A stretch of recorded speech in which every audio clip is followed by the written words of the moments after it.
اگر آپ بلی چوہے کا کھیل جانتے ہیں اور سمجھتے ہیں تو آپ کو اندازہ ہونا چاہیے کہ پاکستان میں یہ کھیل جو ہے وہ بہت عرصے سے جاری ہے۔ ابھی اس کی تازہ مثال جو ہے فیصل واڈا کا وہ کیس جو کہ الیکشن کمیشن میں ان کی دوہری شریعت کب انہوں نے چھوڑی، یعنی امریکہ کی شریعت سے انہوں نے کب توبہ کی، وہ ڈیٹ جو ہے وہ ابھی تک الیکشن کمیشن کو کمیونیکیٹ نہیں ہوئی۔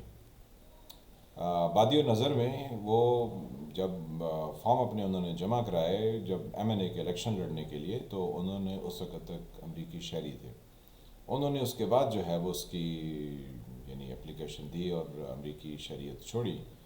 تو الیکشن کمیشن میں کیس یہی ہے کہ انہوں نے جب اپنے کاغذات جمع کرائے تو اس وقت تو یہ امریکی شہری تھے،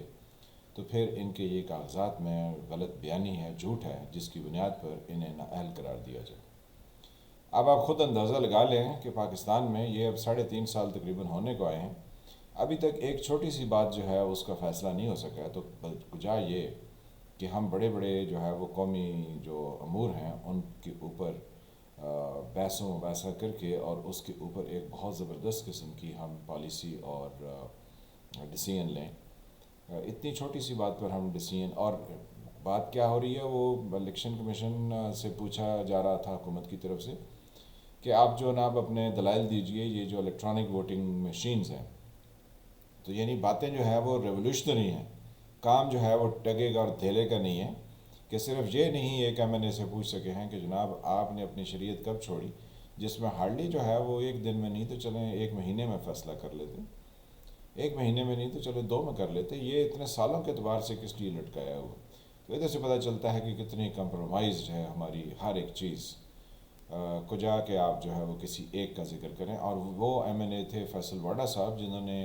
وہ ایک بوٹ جو ہے اے آر وائی میں کاشف عباسی کے شو میں وہ انہوں نے میز پر لا کے رکھا، اور یہاں کے اینکر جو ہیں ان کی بھی جو ہے وہ چون تک نہیں نکلی، انہوں نے بھی نہیں کہا کہ یہ میرے سامنے آپ نے بوٹ کیسے رکھ دیجیے، میرا پروگرام۔ انہوں نے کہا نہیں جناب، آپ جو کہہ رہے ہیں بہت اچھا کہہ رہے ہیں۔ تو تب سے اس بوٹ کی جو ہے وہ شان میں اب کیا کہیں، شان تو نہیں ہو سکتی بوٹ کی، تو تب سے اس بوٹ کی مارا ماری ہے۔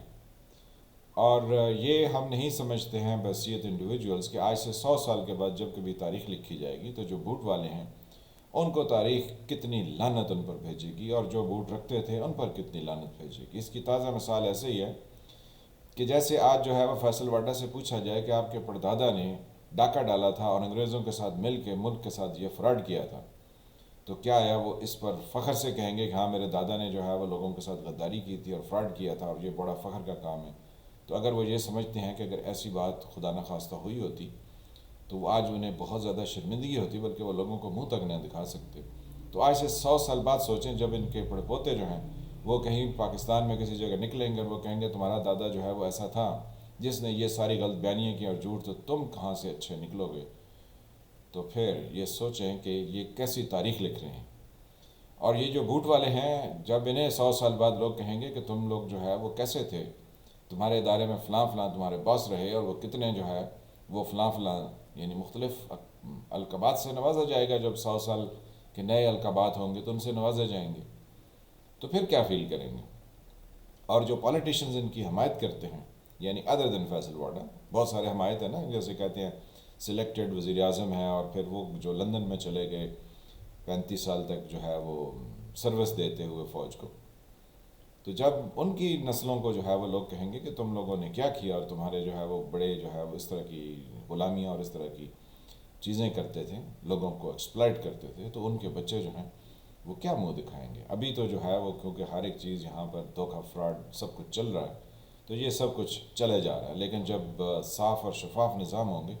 تو پھر کیسے ہوگا؟ کیونکہ 100 سال کے بعد تو کہیں ہم سوچ ہی سکتے ہیں کہ کوئی شفاف نظام جو ہے وہ آ ہی جائے گا، کہیں نہ کہیں سے اڑتا ہوئے بھلے پہنچ جائے لیکن پہنچے گا ضرور، کیونکہ خلق خدا جب دعائیں کرتی ہے اور خلق خدا کو جب تنگ کیا جاتا ہے تو نظام بدل جاتے ہیں۔ آپ دنیا کی تاریخ اٹھا کر دیکھ لیجیے۔ پھر اس کے ساتھ ہمیں آج جو ہے وہ اسلام آباد میں وہ ٹیچرز کا احتجاج اسلام آباد کی جو جناح ایوینیو ہے اس پر نظر آ رہا ہے۔ تو ٹیچرز جو ہے وہ میئر کے نیچے کام کرنے کو تیار نہیں ہے، یہاں سب لوگ جو ہے وہ اپنی من مانی اور اپنی مرضی کرنے کے لیے بےتاب رہتے ہیں کہ ہم سرکاری یعنی گورنمنٹ کے فیڈرل گورنمنٹ کے ملازم ہوں اور ہمیں کوئی پوچھنے والا نہ ہو اور ہم جو ہے وہ بہت آزادی سے سب کچھ کرتے رہیں، بھلے ہمارے رزلٹ جو ہیں وہ، لیکن آج کل تو چاچا شفقت کی وجہ سے 100% رزلٹ آئیں، تو یہ ساری صورتحال جو ہے وہ ایک بڑی گمبھیرتا کی نشاندہی کر رہی ہے۔ پاکستان کے لیے حالات جو ہیں کوئی ایسے مناسب نہیں ہیں، لیکن مجال ہے کہ ہم بحیثیت جو لوگ اداروں پر کنٹرول کیے ہوں وہ بہتر طریقے سے سوچیں کہ ہمیں کیا کرنے کی ضرورت ہے۔ تو ہم جو ہے وہ بس ایسے ہی ڈنگ ٹپاؤ والی پالیسی پر عمل پیرا ہیں۔ پاکستان میں ہر وقت کچھ نہ کچھ ہوتا ہے، پھر ہوتے ہی رہتا ہے۔